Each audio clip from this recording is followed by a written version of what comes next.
Georgia Congressman Buddy Carter sits on the House Budget Committee as well as the Committee on Energy and Commerce. With record fuel prices and inflation out of control, we have the congressman here to discuss. Congressman Buddy Carter, thank you so much for joining us on the Capitol Report. Thank you for having me. Congressman, the economy is being stressed in many ways right now, and the likes which we have not seen in decades. How much of this has to do with the aftermath of the pandemic, from your opinion?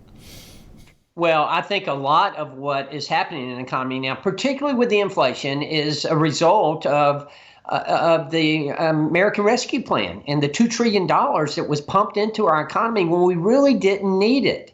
Look, I voted for some of the packages, for the CARES package and for PPP and programs that I thought were necessary, and I do think that they were appropriate and that they helped. However, the problem we've got right now is we've got too many dollars chasing too few products, and it's resulting in this out-of-control inflation that we're experiencing, 8.6% last month. And it's a result of the American Rescue Plan that less than 9% of that plan, of that money, of that $2 trillion, went to actually coronavirus, went to COVID. The rest of it were these pet projects. Congressman, another thing here, when it comes to these record high gas prices, we're hearing that it's because of Putin and the domestic drilling would not have an impact on the price of fuel. What is your take? You know, that's just to try to deflect blame. I mean, Joe Biden and this administration, they want to blame Putin. They want to blame COVID. They want to blame everything except for what is actually the cause, and that is the policies of this administration. Day one of the Biden administration, he declared war on fossil fuels. He discontinued the Keystone XL pipeline, doing away with tens of thousands of jobs, and not only that, but sending a clear message to the gas and oil industry that they were not going to invest in energy infrastructure. You know, energy works on a futures market. And if oil and gas companies see that this administration is not going to invest in energy infrastructure, then they're not going to invest. And that has resulted in us going from being not only energy independent, but energy dominant, to now having to go to other countries, begging them to increase their production of oil so that we can buy foreign oil. It is simply ridiculous. What has happened with the price of gas, what has happened with energy in our country, is a result of the policies of the Biden administration, not of Putin invading Ukraine, not of COVID, but the policies of this administration. Switching gears to the Supreme Court, more and more violent attacks on pro-life centers are starting to emerge. I think it's up to 56 attacks since the draft opinion was leaked. Is enough being done, in your opinion, to bring down the temperature ahead of the official ruling? I don't think it is. The speaker just embarrassingly has said that this is not a big problem. Well, it is a big problem. If you're Supreme Court Justice Kavanaugh or his family, you dang right, it's a big problem. And we cannot have Supreme Court justices making rulings based on intimidation and fear. That is not the way that this can work. We all recognize that. I'm proud of the legislation that we passed in the House, and I voted for it to offer security to our Supreme Court justices. But what's happening at these pro-life centers and these family life centers, that cannot be tolerated. Nancy Pelosi and the Democrats, they just want to brush it off as being, oh, we don't need to worry about that. We do need to worry about that. We are on the brink here of overturning one of the two worst decisions I think have ever been made by the Supreme Court justice, that being Roe versus Wade. The other one, of course, was taking prayer out of schools, out of public schools. But we're on the verge right now, on the brink of overturning Roe versus Wade. And what do we see but these attacks on these family life centers? And that needs to stop, and the speaker needs to take it seriously. It is an embarrassment to this country, to her party, and to her personally, that she is not taking it seriously. Congressman, on a lighter note, Father's Day weekend is here. Happy Father's Day to you. And are you going to be spending the day with the grandkids? I am. Some of them are in town, others are not, but I can assure you that FaceTime is a great thing, and we will be FaceTiming them. And if I could just add, this will be my first Father's Day without my dad. He passed last July 25th, and I'm going to miss him on this Father's Day, but he's with me every day. So sorry for your loss. I hope it's a good one for you this coming one here. And thank you so much for joining us, Congressman Buddy Carter. Thank you. Capitol Hill staffers are now writing up the text for more restrictive gun laws. A framework has been agreed to by members from both sides of the aisle, but there's some disagreements emerging in the details. NTD's Melina Wisecup has more. Lawmakers on Capitol Hill are working on bills to create new federal restrictions on guns, including checking records for people under 21 and encouraging states to tighten up their own gun laws, among other measures. We all made a commitment to each other that we were supportive of the framework and that we were going to write that into law. 20 senators, 10 Republicans, and 10 Democrats have agreed to this framework. But there are some sticking points slowing down the process. Well, the so-called boyfriend loophole continues to be a challenge, but as you may recall, that was what delayed the Violence Against Women Act reauthorization for a number of years.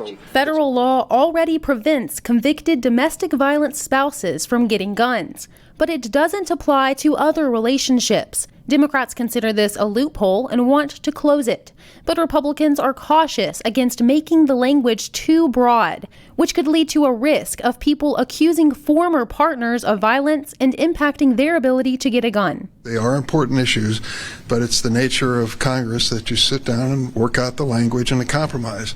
If there's a little give on both sides, we can get it done.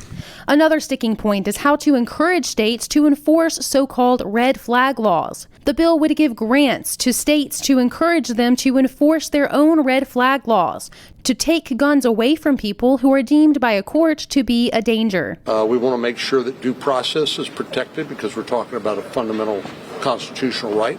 The senators are still hammering out these final details, but time is short to reach a deal before the Senate leaves town for recess. I will put it on the floor as soon as possible, so I encourage my colleagues to keep working. Senators are aiming to take a final vote on this before they break for their 4th of July recess. And getting anything through the Senate takes hours of floor debate, sometimes taking days. So hammering out the details in these negotiation talks is crucial right now, and time is of the essence. Reporting in Washington, D.C., Melina Wisecup, NTD News. Congressman Chip Roy of Texas has a message for other House Republicans. He's asking his colleagues to vote against any measures that would require young women to register for a military draft. Congressman Roy is calling for the removal of a Senate-approved provision in the National Defense Authorization Act that would make women register with the Selective Service System. That's according to a letter exclusively obtained by the Epoch Times on Thursday.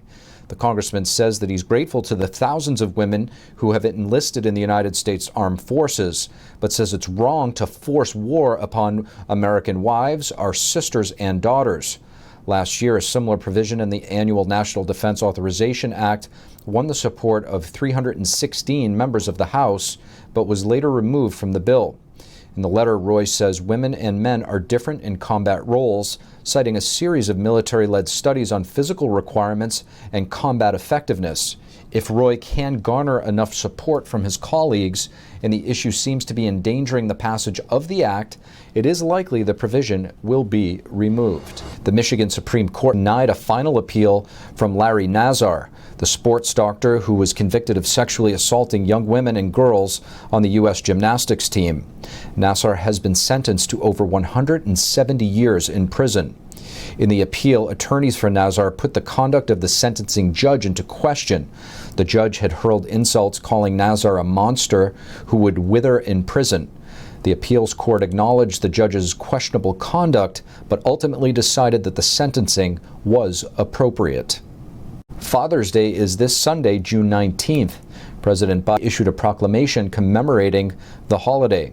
He wrote of treating all people with dignity, remembering the fathers we have lost, and how there is no higher calling than being a parent. The proclamation also talked about his administration's efforts to make communities safer so that all fathers can raise their children in flourishing neighborhoods. And with Father's Day approaching, we have host of Dad Talk Today, Carroll, here to join us. Eric Carroll, host of Dad Talk, thank you so much for joining us on the Capitol Report. Hey, Steve, thank you so much. Eric, if you could, tell us a little bit about, what you guys are doing, what your program is all about there at Dad Talk. So Dad Talk is a program that really focuses on men's issues, especially when it comes to divorce and like the unequal custody laws. But we speak about many different things. We've traveled the country. Last year, we went to 43 different states, going to capitals, conferences, you name it, trying to get out the message of fatherhood anywhere that we can. The fatherless rate right now is very alarming, and you're starting to see so many things. I mean, even the school shootings, teen pregnancies, juvenile rates, every bit of that kind of ties back to fatherlessness. It's one of the biggest common denominators that we're seeing. So we're in the fight trying to promote the nuclear family and get those traditional family values back in the home. You mentioned an interesting point there. It's something that we don't really talk about too much, but there is somewhat of a war on dads throughout the country. Tell us about this a little bit. It's hard. Statistics can be all over the place. The national average, last time I looked, was 82.5% of the time that dads are fighting for custody of their children, they're losing. In states like Texas, is around 90%. Family court is a $60 billion a year industry, and it didn't get that way because dads aren't fighting, trying to be in their kids' lives. However, you see many different people talking about the fatherless issue, but maybe not so much what's causing it. Why do we have a fatherless issue? I believe society has really marginalized men. I mean, the Johnny Depp case that just happened was on the screen for everybody to see. It should have never gotten to the point that it did, but it did. I'm hoping that that's going to help raise awareness. If you want to see fathers back in the home, we need to start getting some of these incentives out that's in law currently. Eric, what are some of the untold stories that you may come across or challenges that you see that fathers are facing throughout the country? I mean, I have one current case that will blow people's minds. There is a father right now that is fighting to see his son that's been told he's got 2 to 4 weeks left to live from cancer. The dad is being told that he can't be with his child during that time because it falls under mom's vacation time with custody. This is one of the things that you shouldn't even have to have the courts involved. But unfortunately, because he has to get every little thing approved, that's what's going on. I mean, several different things over the past year where some of these guys are getting killed when they show up to pick up their kids. Not just guys, though. There's mothers that are getting shot, too. And I believe that stems from the conflict that's arising in the family courts, and it's really starting to clash. These stories, to be honest with you, Steve, are just completely endless. It just happens more and more. The courts do not profit if they decrease conflict. In order to increase profits, they have to have that conflict. And what better way than two people that once loved each other? Now they don't want to be together anymore. We already know they're experiencing conflict. But let's take them right there in the middle of that situation and put them in this courtroom fussing over who's going to get the house, who's going to get the car, who's going to get the dog. And it seems like almost every time the child gets caught in the middle. I believe I would like to see the divorce rate completely go down and the nuclear family start to stick together. But if there is going to be such a thing as family court and divorce, let's do something that we can to kind of decrease that conflict, because it's really starting to cause a lot of problems. Eric, with Father's Day upon us on a personal level, what does Father's Day mean to you, and what do you think is important to reflect upon on Father's Day? You know, Steve, being a dad is the most important thing that I've ever done. It helped me mature. In many ways, I was still a kid when I first became a father, and I made many mistakes along the way.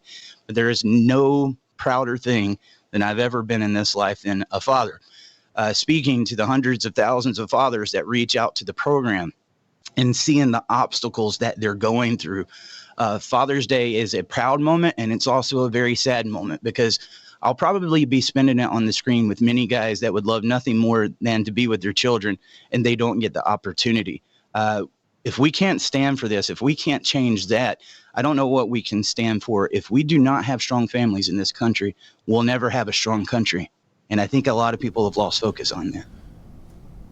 Eric Carroll, thank you so much for joining us, and happy Father's Day to you. You too, Steve. Thank you.